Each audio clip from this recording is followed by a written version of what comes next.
Hello my dear friends. तो कैसे आप लोग, बढ़िया ना। तो चलिए इस वीडियो में हम आज बात डिस्कस करने वाले हैं classification of computer. Classification of computer यानी हुआ कि कंप्यूटर को कितने भागों में बांटा गया है। तो ये कंप्यूटर को बहुत सारे भागों में बांटा गया, उस सबका आधार है अलग अलग है कि कंप्यूटर को साइज के आधार पर और उसके नॉर्मली आधार पर जो भी है उसके आधार पर किसको भागों में बांटा गया। तो आज हम बात करेंगे एप्लीकेशन के आधार पर कितने भागों में बांटा गया है कंप्यूटर को। तो एप्लीकेशन के आधार पर कंप्यूटर को 3 भागों में बांटा गया।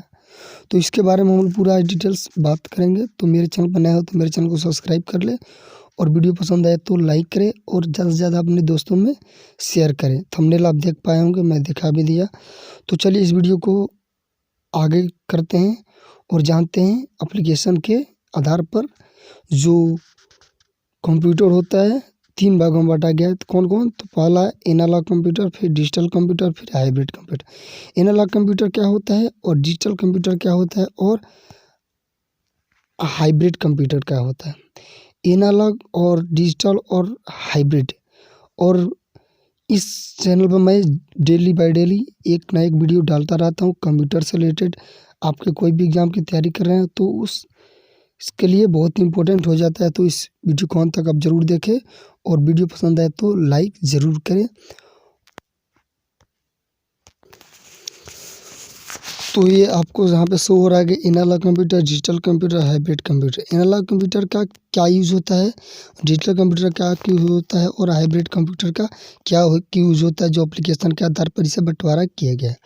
तो हम लोग जानेंगे। तो ये वीडियो आपके लिए बहुत ही छोटा रहने वाला, छोटा समझने से कुछ बड़ा नहीं है। तो ये छोटा रहने वाला मगर बहुत बड़ा बम धमाका है। तो क्या होगा कि ये छोटा बम और बहुत बड़ा धमाका करेगा। तो इस वीडियो को अंत तक ज़रूर देखें। तो चलिए हम लोग बात करते हैं अभी। तो एनालॉग कंप्यूटर का, भाई एनालॉग आप कंप्यूटर आप यहाँ पे शो हो रहा है, देख रहे होंगे यहाँ पे एनालॉग कंप्यूटर। तो एनालॉग कंप्यूटर क्या होता है? यह भौतिक मात्राओं को मापने के कार्य जैसे दाब, तापमान, लंबाई और ऊंचाई मैं पूरा आपको हिंदी में बताने वाला हूँ और इंग्लिश में भी।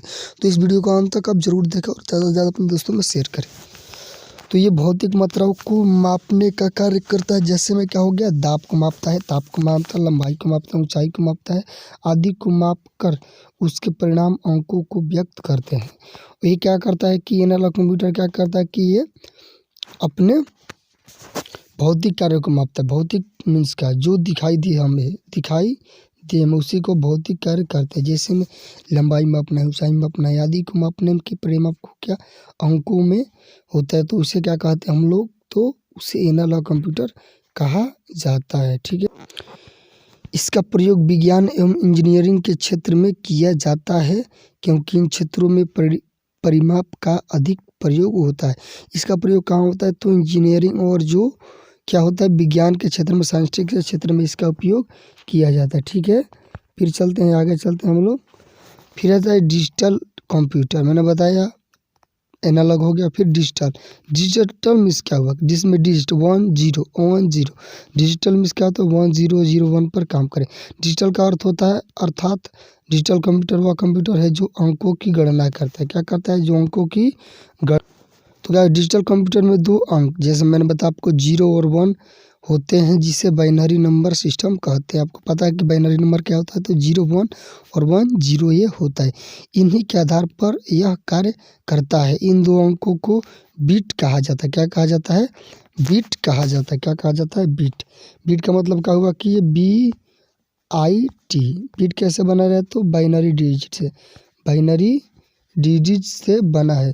बिट बना है बाइनरी डिजिट से। BI बाइनरी से ले गया और डिजिट हो जाता है डिजिट से T को लिया गया, तो बाइनरी डिजिट ये बना है। मैंने आपको ये बता दिया।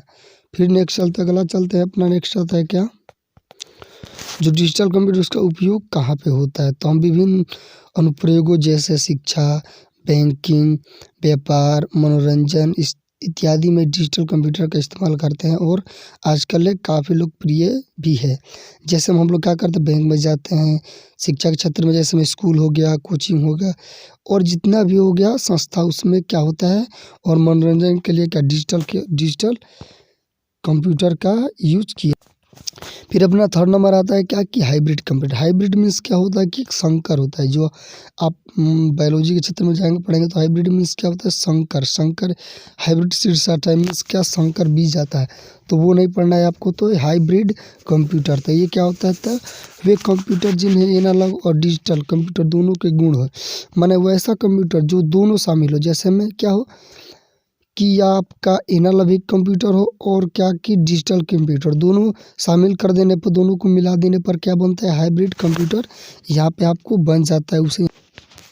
तो हाइब्रिड कंप्यूटर का उपयोग चिकित्सा में अधिक होता है, चिकित्सा में सबसे ज़्यादा होता है। जैसे में कोई भी मेडिकल हो, कोई भी अस्पताल हो, तो उसमें सबसे ज़्यादा इसका उपयोग होता है। जैसे किसी रोगी का रक्तचाप, धड़कन इत्यादि मापने के लिए हम हाइब्रिड कंप्यूटर का इस्तेमाल कर एनालॉग डाटा को पहले डिजिटल डाटा के रूप में बदलते हैं, फिर परिणाम डिजिटल रूप में किसी स्क्रीन पर प्रदर्शित होता है। इसका हुआ कि जो आपका जो रडार जो ये दिखाता है, आपको यहाँ पर दिख रहा होगा ऊपर स्क्रीन पर, यहाँ पर आपको ये दिख रहा है कि इसमें क्या होता था कि पहले के, अभी भी होता है कि इसमें आदमी को पल्स दिखाता है कि कैसा हार्ट चल रहा है, क्या क्या चल रहा है, तो ये पूरा आपको दिखा रहा था। तो ये क्या हाइब्रिड कंप्यूटर में ही दिखाता है पूरा इजीली। तो मैंने बता दिया आपको हाइब्रिड और जो एनालॉग और डिजिटल कंप्यूटर तीनों के बारे में मैंने बता दिया, उपयोग भी बता दिया, कहाँ कहाँ यूज होता है। तो उसके बाद सेकंड नंबर में आता है उद्देश्य के आधार पर। उद्देश्य के आधार पर यानी जनरल पर्पस के आधार पर, पर्पस के आधार पर क्या हुआ कि कंप्यूटर को कितने भागों में बांटा गया। तो उद्देश्य के आधार पर, उद्देश्य के आधार पर कंप्यूटर को कितने भागों में बांटा गया, तो उद्देश्य के आधार पर कंप्यूटर को दो प्रकार के होते हैं, मीन्स दो प्रकार के होते हैं, इसका दो भागों में बांटा गया। कौन, तो पहला आ जाएगा आपका जनरल पर्पस कंप्यूटर, फिर स्पेशल पर्पस कंप्यूटर। पहला क्या आ जाएगा, जनरल पर्पस कंप्यूटर, फिर स्पेशल पर्पस कंप्यूटर। जनरल में इसका इसी तरह जो हमेशा यूज होता है, फिर स्पेशल जो स्पेशली यूज होता है। मैंने पहले हम लोग पढ़ेंगे जनरल पर्पस कंप्यूटर क्या होता है। जनरल पर्पस में मीन्स क्या हुआ कि जनरल सभी जगह यूज होता है, इसमें सामान्यतः कार्य किए जाते हैं। इसका उपयोग दुकानों एवं घरों में किया जाता है, जैसे में कि पत्र तैयार करना, दस्तावेज तैयार करना, डॉक्यूमेंट्स को प्रिंट करना आदि के लिए किया जाता है। जैसे हम लोग क्या करेंगे, कोई लेटर लिखना है किसी के पास, स्कूल में कहीं भी लिखना है, या दस्तावेज डॉक्यूमेंट्स तैयार करना है, या डॉक्यूमेंट को प्रिंट आदि करना है, तो हम लोग क्या करता है, जनरल पर्पस कंप्यूटर का यूज़ करते हैं। जनरल पर्पस कंप्यूटर का यूज करते हैं, जनरल पर्पस कंप्यूटर का यूज। फिर अपना सेकंड नंबर आता है special purpose computer. Special purpose computer का होता है, इन्हें विशेष कार्य के लिए तैयार किया जाता है। इसका उपयोग मौसम विज्ञान, कृषि विज्ञान, युद्ध एवं अंतरिक्ष आदि में किया जाता है। जैसे में क्या हुआ, मौसम को जांचने के लिए जो स्पेशल कंप्यूटर होता है, मौसम को जानने के लिए उपयोग किया जाता है। और कृषि विज्ञान में और युद्ध के दौरान जो हमारे डिफेंस के लाइन में जो यूज़ होता है उसमें, और अंतरिक्ष में इसका स्पेशल कंप्यूटर का यूज़ किया जाता है। तो अपना वो मैंने बता दिया आपको, जो जनरल और स्पेशल था उसका मैंने उपयोग बता दिया। फिर आपका आता है नेक्स्ट आकार के आधार पर, आकार एवं क्षमता के आधार पर, जिसमें उसका साइज एवं पावर के आधार पर कंप्यूटर को कितने भागों में बांटा गया। तो आकार एवं क्षमता के आधार पर इसको बांटा गया तीन भागों, चार भागों में बांटा गया। तो आकार एवं क्षमता के आधार पर कंप्यूटर चार प्रकार के होते हैं, चार भागों में बांटा गया, माइक्रो, मिनी और मेन फ्रेम। ये इसके जैसे नाम है वैसे काम है। जैसे ऊपर से नीचे जाएंगे, ऊपर से 1 से 4 तक जाएंगे तो बड़ा होता जाएगा। जैसे मैं बताता रहा आपको कि पहले ये छोटा होगा, फिर ये बड़ा होगा, फिर ये बड़ा होगा, फिर ये बड़ा होगा। वो कैसे, तो आपको पता है कैसे ये होगा। तो मिनी कंप्यूटर पहला क्या आता है कि अपना micro computer, mini computer, main frame computer, फिर सुपर कंप्यूटर। जो सुपर कंप्यूटर होगा सबसे बड़ा होगा, और जो मिनी कंप्यूटर होगा, माइक्रो कंप्यूटर सबसे छोटा होगा। आपको यहाँ पे इमेज भी शो हो रहा है, मिनी ऊपर दिया है, फिर माइक्रो दिया है, फिर मेन फ्रेम दिया है, फिर जो सुपर है वो सबसे बड़ा कंप्यूटर होता है। ठीक है। तो इस वीडियो का अंत तक जरूर देखें, पूरा मैं डिटेल्स आपको बताने वाला हूँ, और ज़्यादा से ज़्यादा अपने दोस्तों, भाइयों और बहनों में शेयर करें।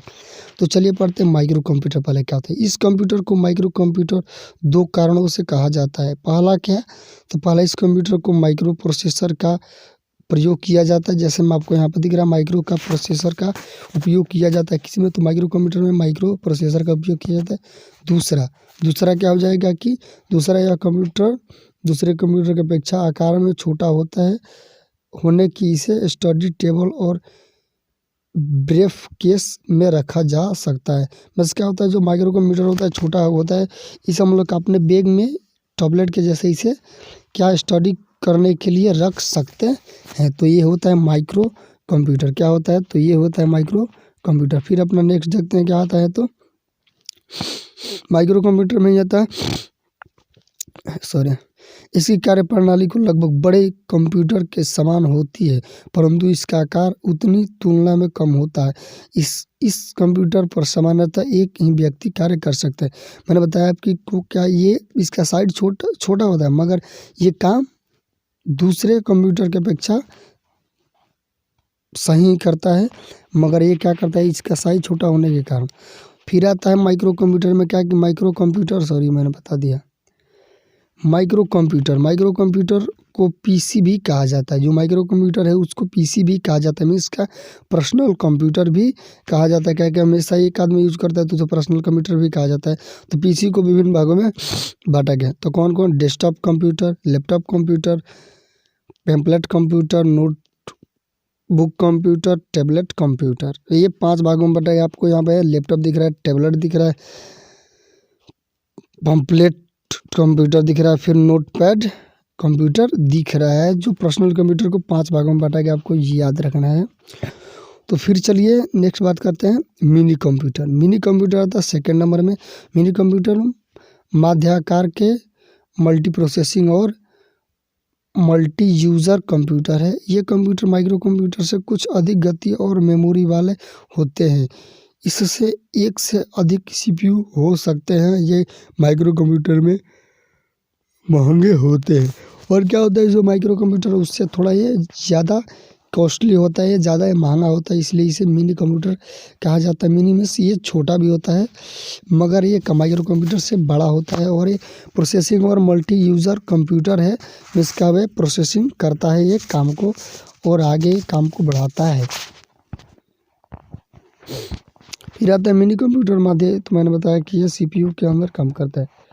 फिर आता है कि मिनी कंप्यूटर, यह वो कंप्यूटर होते हैं जो बड़ी कंपनी एवं सरकारी ऑफिस में सर्वर कंप्यूटर के कार्य के लिए प्रयोग किए जाते हैं। इसके अलावा कोई भी बड़ी कंपनी हो गई तो इसमें क्या होता है कि यह सर्वर के रूप में इस कंपनी को काम के रूप में किया जाता है। और क्या मिनी कंप्यूटर में आगे बढ़ते हैं तो PDP-8 फर्स्ट मिनी कंप्यूटर, जिसका विकास 1965 में किया गया था। मैंने क्या हुआ, पहला जो मिनी कंप्यूटर था PDP-8 फर्स्ट कंप्यूटर मिनी, इसको बनाया गया था कब, तो 1965 ईस्वी में पूछा जा सकता है। इसे DEC कंपनी ने बनाया था। इसे कौन बनाया था, तो DEC कंपनी ने बनाया था। DEC का पूरा नाम डिजिटल इक्वायरमेंट कॉर्पोरेशन ने बनाया था इसको। फिर आता है थर्ड नंबर पर मेन फ्रेम कंप्यूटर क्या होता है, तो ये मिनी कंप्यूटर से कुछ अधिक गति और क्षमता वाले कंप्यूटर होते हैं। जो मिनी कंप्यूटर उससे क्या बड़ा होता है और इसे क्षमता ज़्यादा होता है। मैंने बताया था कि जो आपको कि माइक्रो, मिनी और मेन, ये लाइन बाई लाइन बड़ा है। तो मेन फ्रेम क्या है, बड़ा होता है किससे, मिनी कंप्यूटर से। यह कंप्यूटर आकार में बहुत बड़े होते हैं। इसमें अत्यधिक मात्रा में डाटा और तीव्रता से प्रोसेस करने की क्षमता होती है। ये डाटा को बहुत जल्दी क्षमता। यह कंप्यूटर बड़ी बड़ी कंपनियों एवं सरकारी ऑफिस में सर्वर कंपनी के कार्य, अब यहाँ पर दिख रहा है कितना बड़ा बड़ा दिख रहा है, कार्य के लिए प्रयोग किए जाते हैं। इन कंप्यूटर्स में माइक्रो कंप्यूटर का प्रयोग साइलेंट के तौर पर किया जाता है। ठीक है। फिर मेन फ्रेम कंप्यूटर में क्या होता है कि यह मेन फ्रेम कंप्यूटर अपने साथ 1000 से अधिक दूरस्थ वर्क स्टेशन को जोड़ सकता है। इसकी गति MIPS में मापी जाती है। मेन फ्रेम कंप्यूटर के उदाहरण, मेन फ्रेम कंप्यूटर जो बना था ये कौन कौन था, तो पहला मेन फ्रेम कंप्यूटर IBM माने इंटरनेशनल बिजनेस मशीन होता है, इसका फुल फॉर्म पूछा जा सकता है 4381। फिर ICL 39, फिर DEC और फिर साइबर ETC। MIPS का फुल फॉर्म क्या होता है, तो मिलियन इंस्ट्रक्शन पर सेकंड, मिलियन इंस्ट्रक्शन पर सेकंड इसका होता है, आपको याद रखना है। इसका उपयोग कहाँ होता है, तो इसका उपयोग दूरस्थ वर्क से जो छोटा छोटा स्टेशन बना होता है वहाँ पे, जो कंप्यूटर में वहाँ इसका प्रयोग किया जाता है। फिर अपना 4 नंबर लास्ट आता है सुपर कंप्यूटर। सुपर यानी क्या, सबसे बड़ा, यानी सुपर, सबसे झक्कास। तो सुपर कंप्यूटर विशेष विशेष प्रकार के कंप्यूटर होते हैं जो इसका निर्माण विशेष कार्य के लिए किया जाता है। यह दुनिया में सबसे तेज और सबसे बड़ा कंप्यूटर है। इसे भी बोला जाता है सबसे बड़ा सुपर कंप्यूटर, कोई सबसे बड़ा और सबसे तेज कंप्यूटर ही से बोला जाता है। ये कंप्यूटर में एक से अधिक सीपीयू होते हैं जो समानांतर कार्य करते हैं। इसकी गति फ्लॉट, क्या बोला है, इसकी गति फ्लॉप में मापी जाती है। अत्यधिक सुपर कंप्यूटर गति 1 टेरा फ्लॉट हो सकती है। फ्लॉप का फुल फॉर्म क्या हो जाएगा, तो फ्लोटिंग पॉइंट इंस्ट्रक्शन पर सेकंड इसका फुल फॉर्म पूछा जा सकता है। फिर इसका उपयोग क्या होता है सुपर कंप्यूटर का, तो ये कंप्यूटर सबसे महंगे होते हैं। सुपर कंप्यूटर कार्य, इसका कार्य क्या क्या मीन्स उपयोग इसका क्या है, तो अंतरिक्ष यात्रा के लिए, अंतरिक्ष में आप जाएंगे तो सुपर कंप्यूटर का यूज़ होता है। जैसे में चंद्रयान 2 छोड़ा गया तो सुपर कंप्यूटर का यूज़ हुआ था। मौसम विज्ञान की जानकारी के लिए, युद्ध के लिए भारत का पहला कंप्यूटर परम है। भारत का पहला कंप्यूटर क्या है, परम है, और परम युवा है, और परम 10,000 है। कौन है, तो परम है, परम युवा है, परम 10,000। इसके 2 कंप्यूटर बनाए गए थे, आपको याद रखना है। तो आपको ये याद रखना है, ठीक है, ओके। तो आज के लिए बस इतना ही, फिर मिलेंगे नई वीडियो में अपने।